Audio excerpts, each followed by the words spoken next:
The bell over the jewelry shop door chimed, sharp and delicate, like the sparkle of the diamonds inside. I stepped in behind my mom, the soft scent of polished wood and perfume hitting me. She didn't look back once, just marched straight toward the glass counters like she owned the place. "Stay close," she murmured, her tone clipped. "And please, don't touch anything. You'll scratch it and can't afford to pay." Before we begin, drop a comment and tell us where are you from and from which city you're watching our videos. And after watching the whole video, don't forget to tell us what would you do in this situation? Be honest, tell me in the comments below. We read every comment. Let's begin. The words landed like a slap, sharp, public, humiliating. A couple standing near the display turned, the woman hiding a smirk behind her manicured hand. The man glanced at my simple outfit, faded jeans, a soft beige sweater, and chuckled under his breath. My mom didn't notice, or maybe she did and didn't care. She was too busy chatting with the saleswoman, pretending she belonged among the glittering necklaces and golden bracelets. I stood silently, my reflection trembling in the glass case. The diamonds winked under the lights, small worlds of luxury I had learned to admire from a distance. My mother always said I was too simple for refinement. Girls like you belong in kitchens, not boutiques. She'd remind me whenever I tried on her old jewelry as a child. "Can I help you ladies today?" the saleswoman asked, her professional smile faltering slightly when she took in my scuffed sneakers. "Yes," my mom said proudly, tapping the counter. "I'm looking for something elegant for my daughter's sister-in-law's wedding. Maybe something classic, real diamonds only." I looked away. My stomach knotted as her words twisted the truth. Her daughter's sister-in-law, not her daughter. It was invisible in her stories. While she tried on bracelets she couldn't afford, the shop buzzed with soft piano music. I drifted to a quieter corner where a silver locket caught my eye. It wasn't flashy, just simple, with a faint engraving that read, "For the one who waited." My fingers hovered over it. I didn't touch it, but my mom's voice cut across the room anyway. "Emily," she snapped. "I said don't touch anything. Do you want me to be embarrassed again like last time?" The customers looked up again, some whispering, others giggling. My cheeks burned. I wanted to disappear into the marble floor. I whispered, "Mom, I didn't even..." She waved her hand. "Oh, please. You don't belong in places like this. You think being married suddenly makes you rich?" The shop went quiet. The saleswoman froze mid-step.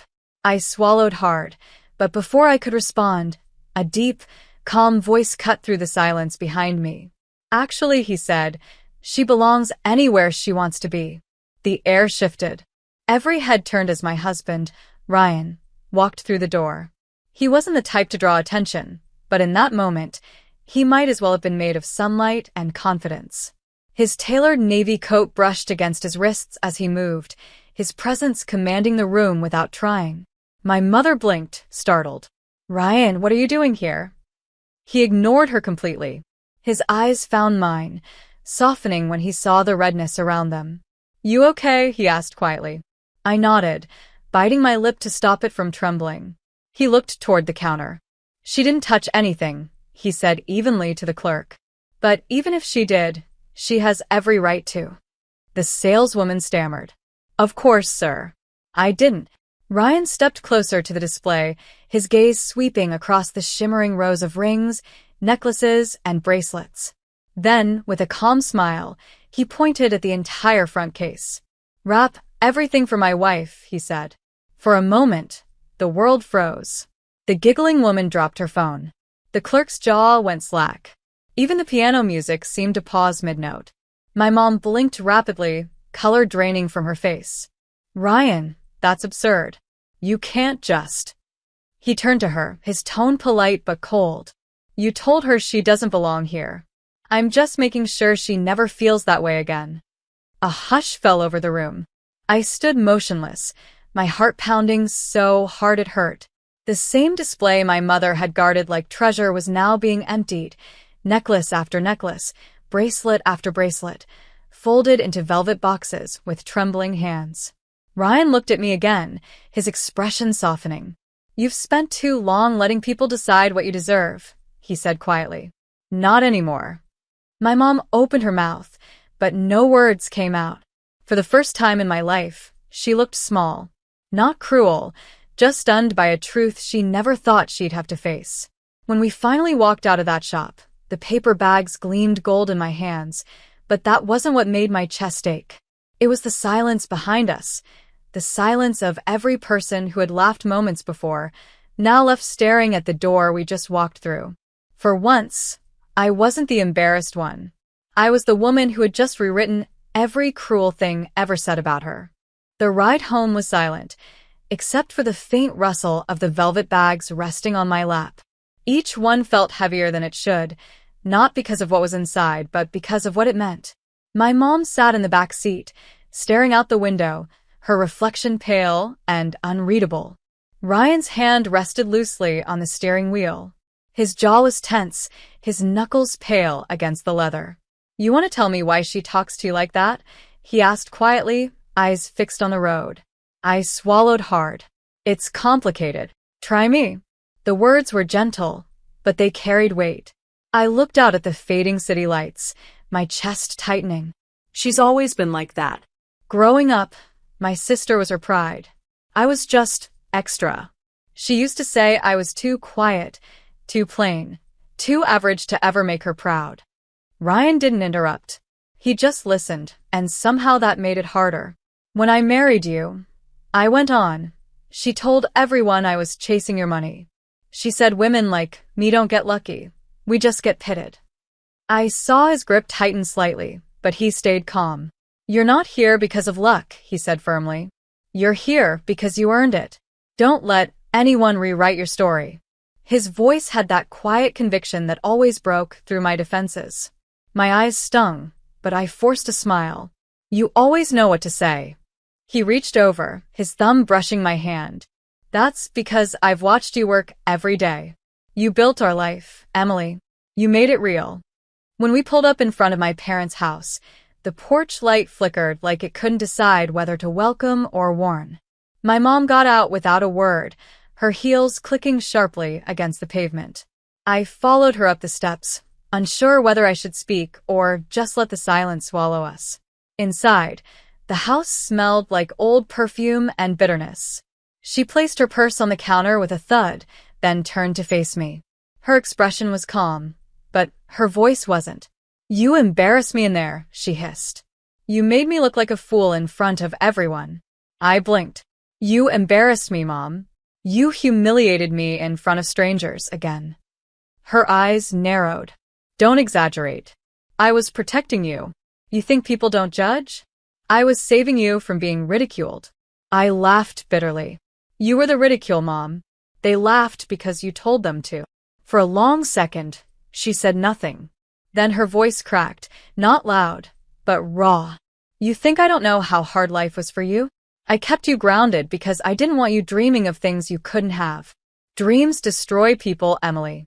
I froze. That wasn't anger, it was fear. Her hands trembled slightly as she continued. "When your father left, I had nothing. I had 2 mouths to feed and no one to call. Your sister learned to impress people. You learned to hide. I thought if I toughened you up, you'd survive." I stepped closer, voice shaking. "You didn't make me strong, Mom. You made me small. Every time you compared me to her, every time you told me to stay quiet, I started believing you." She turned away, blinking fast. "You think your husband's money changes who you are?" Ryan's voice came from behind us, steady, low, cutting through the tension. "No," he said. "But it shows who you've always been. You just never looked close enough to see it." Mom flinched slightly, realizing he had been standing by the doorway the whole time. He walked forward, setting one of the jewelry bags on the table. "She never needed any of this," he said softly. "But I wanted her to have a moment that erased years of people making her feel small." The silence that followed wasn't comfortable, but it was real. My mom's eyes glistened. "I didn't mean to." "Yes, you did," I said gently, my voice steady now. "You meant to keep control.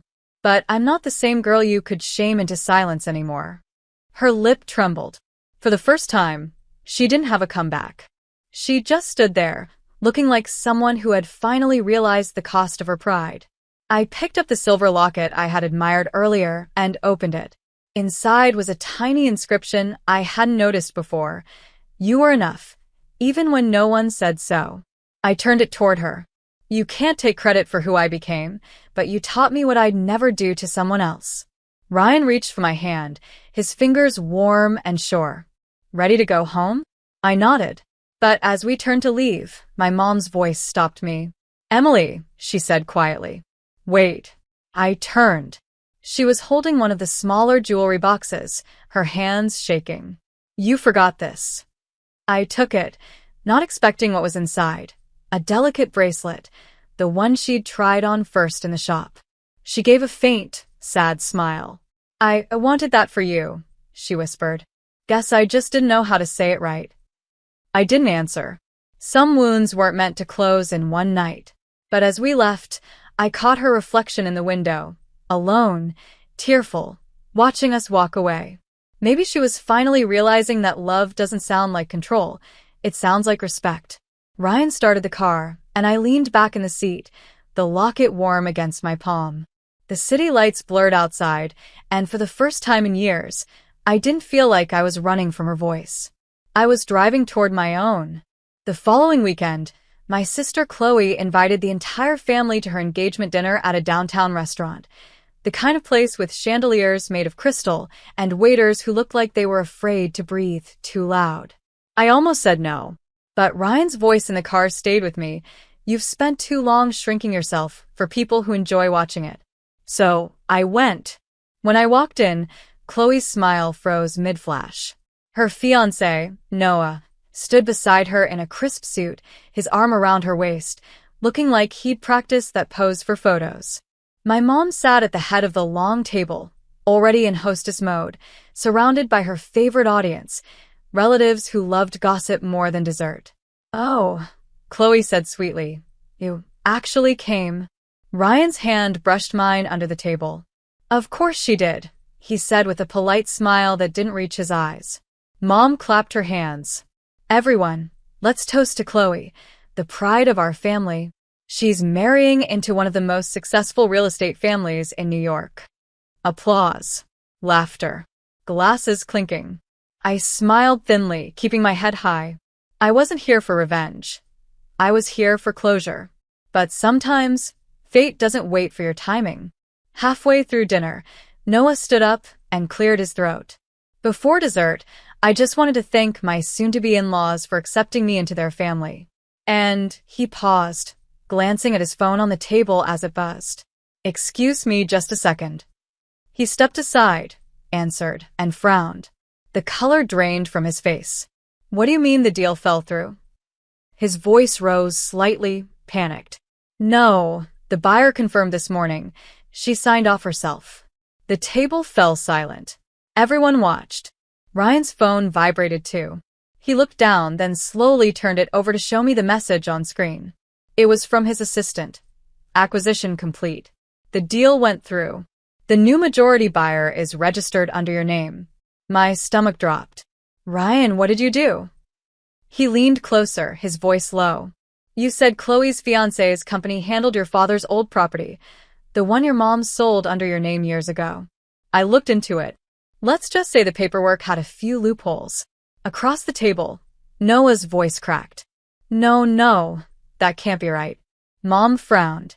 "What's going on?" Ryan stood, calm and composed. "What's going on," he said, "is that my wife just bought controlling shares of your future son-in-law's company." You could have heard a pin drop. Chloe's fork clattered against her plate. You what?" I looked at Ryan, then at the stunned faces around me. "I didn't plan this," I said softly. "But maybe life finally decided to balance the scales." Mom's face turned ghost white. "You're joking. Tell me you're joking." Ryan placed the documents on the table, clean, legal, final. "Not a joke," he said. "Every signature verified." Chloe's voice trembled. "You ruined us." "No," I said, my voice steady for the first time in years. "You ruined me a long time ago. All I did was stop pretending I deserved it." No one spoke. The clinking of silverware had stopped. Even the music from the restaurant faded behind the thick silence pressing around us. Ryan offered his arm. "Ready to go, Mrs. Matthews?" I smiled faintly, meeting my mother's stunned eyes one last time. "Yeah," I said. "I think I've stayed quiet long enough." As we walked out, whispers followed us. But this time, they weren't laughing.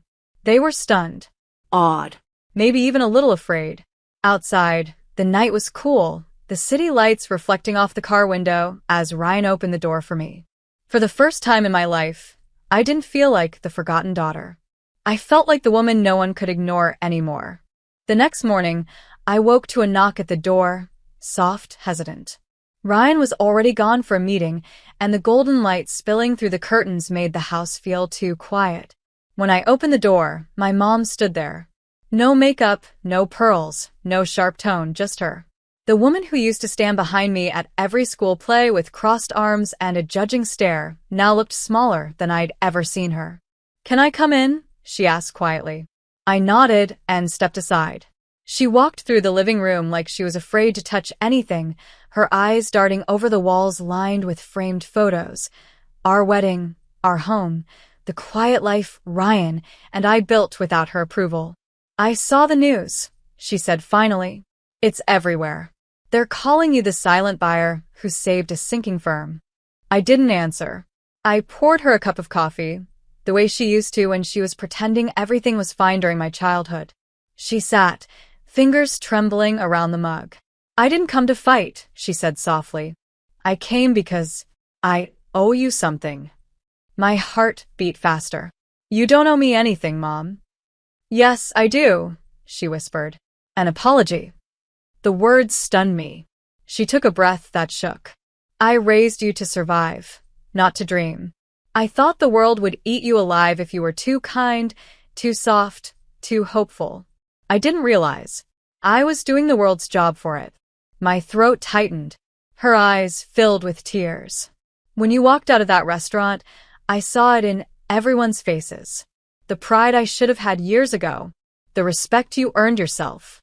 I was so busy protecting my image, I forgot to protect my daughter." It wasn't anger that filled me. It was something deeper. Sadness, maybe.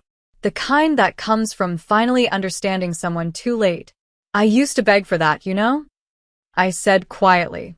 "For you to just say you were proud of me." She nodded slowly, tears slipping down her cheeks. "I know. And I just didn't say it out loud.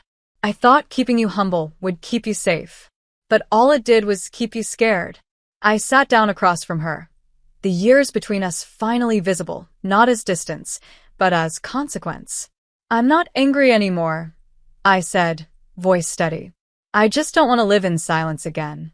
She smiled through her tears. "You don't have to." We sat there for a long while, two women finally meeting halfway, not as mother and daughter, but as survivors of their own pride and pain. Before she left, she reached into her purse and placed something on the table. It was the silver locket, the same one from the jewelry shop. "I had them engrave something new inside," she said softly. When she left, I opened it. The old words for the one who waited were gone. In their place was a new line, delicate and simple, for the one who became. I pressed it against my palm, tears blurring the edges of the letters. When Ryan returned that evening, I told him everything. He listened quietly, then wrapped his arms around me. "Took her long enough," he said gently. I laughed, a real laugh this time, light, unguarded. "Yeah," I whispered. But maybe the silence finally ended for both of us. That night, I stood by the window, the city lights stretching endlessly ahead. For the first time, I didn't feel like the girl standing outside the glass, watching everyone else live. I was the woman on the inside, free, seen, and finally enough. And the world, this time, stayed silent for all the right reasons.